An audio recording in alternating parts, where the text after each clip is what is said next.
if you clicked on this video, you're thinking about taking a spin class and maybe a little unsure about it. Well, if that's the case, no worries. My name is Nicole, I'm a spin instructor, and I'm gonna teach you all about what to expect for your first class, what to bring, and any other tips and tricks I have.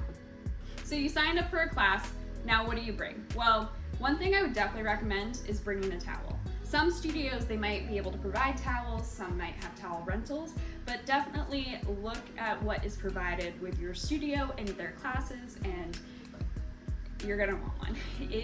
Everyone sweats different amounts, but you probably will get sweaty. It probably will get pretty hot, so just be prepared for that, that's okay. Other things you should bring are shoes. Now, once again, depending on the studio, it's probably gonna be a little different. I'm sure they have an FAQ section on their website.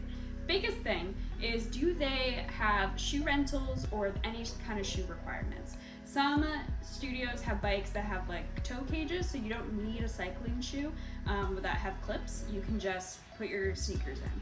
I will say though, if you're gonna do sneakers, make sure you're doing a clean like gym pair. Yeah, you don't want to get the entire place like super dirty. Now, other shoes you might be able to wear are clip-in shoes, cycling shoes. Depending on the type of bikes that the studio has, they might have different kinds of clips. Like Peloton shoes have a different kind of clip than the one my studio uses. They use SPD clips. So just double check that. And if you've never used cycling shoes, but you don't want to commit to a new pair, see if your studio has rentals.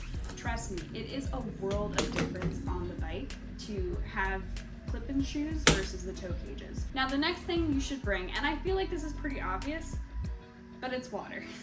You're not only going to be wanting to drink water throughout the class, also keep in mind you should be hydrating before and after the class for recovery.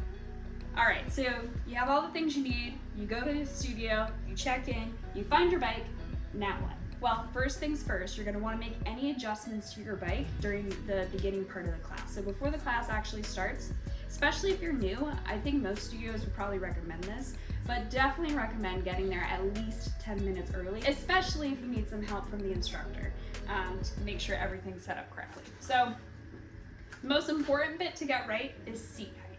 You want to make sure that the seat is about the top of your iliac crest on your hip.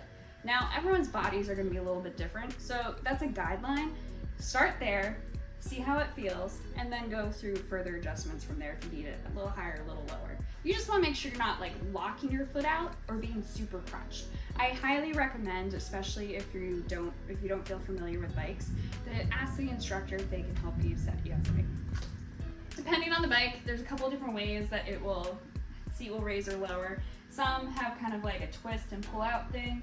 This home bike I have has a kind of similar thing. It's just this thing, and then you tighten it, make sure it's nice and tight, and then you're good to go. Depending on the bikes, there's also a couple other things that might be adjustable.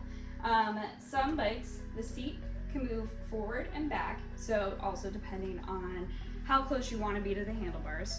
Handlebars also sometimes move closer and back, as well as higher and lower. The one thing I would say about handlebar height is that, especially for newbies or people who don't go biking a lot, I would recommend a higher bar height. Now that's just because when you're higher up, you use your abs less for support to keep you up. But if you're in like that like parallel road racer bike stance, you have to use your abs a lot more in that more hinge position. And that can just be really tiring, especially if you're not used to doing that. So I'd recommend starting a little bit higher. Pro tip, once you know your seat height position, etc., usually there's numbers on the side of the bike. Jot down what your numbers are. That way you don't have to do this all over again next time. So once you have your bike fully set up the way you want it, there's some other things to know. Right down here is a resistance knob. Now for this, usually you want to start it all the way to the left, find your absolute base, and then your instructor will tell you how much to add on to it. Different bikes might look a little bit different, that's totally fine. So just make sure you ask your instructor how to use their specific resistance knob. There's also emergency brake. So if, I don't know, your shoelace gets caught or something, hit it and it will automatically come to stop. I'm sure the lingo is a little different at every studio, but there are different positions on the handlebars. And you know, my bike is not the same kind of bike that we have in the studio, but basically this bottom section of the bar A lot of people refer to that as first position or second position. So that can be standing or seated, and it just means that your hands are on the lower part of the bar. Standing would be like this, you're standing right upright, and they come back down. Third position is your hands going out.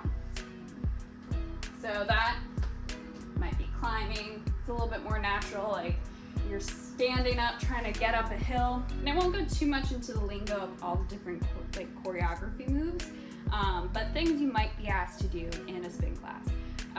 You might be asked to do a climb, like a hill climb, and then they'll slowly add resistance, and then you might go back down, taking it to the left. There might be arms. So at least at my studio, we might do some tricep dips, and then we might take it out wide for some more push-ups, and that can also be done out in third. Tricep, wide. Other things might be going from position 2 to position 3, back up to position 2. That's what, at least at my studio, we call a crunch. And then there's also tap backs. So that is sending your hips back to the back part of the bike, and then up. Back, 2, up, 2, back, 2, up, 2. It might sound like a lot, but it really all boils down to these 3 things. A spin class is made up of differences in speed, resistance, and position.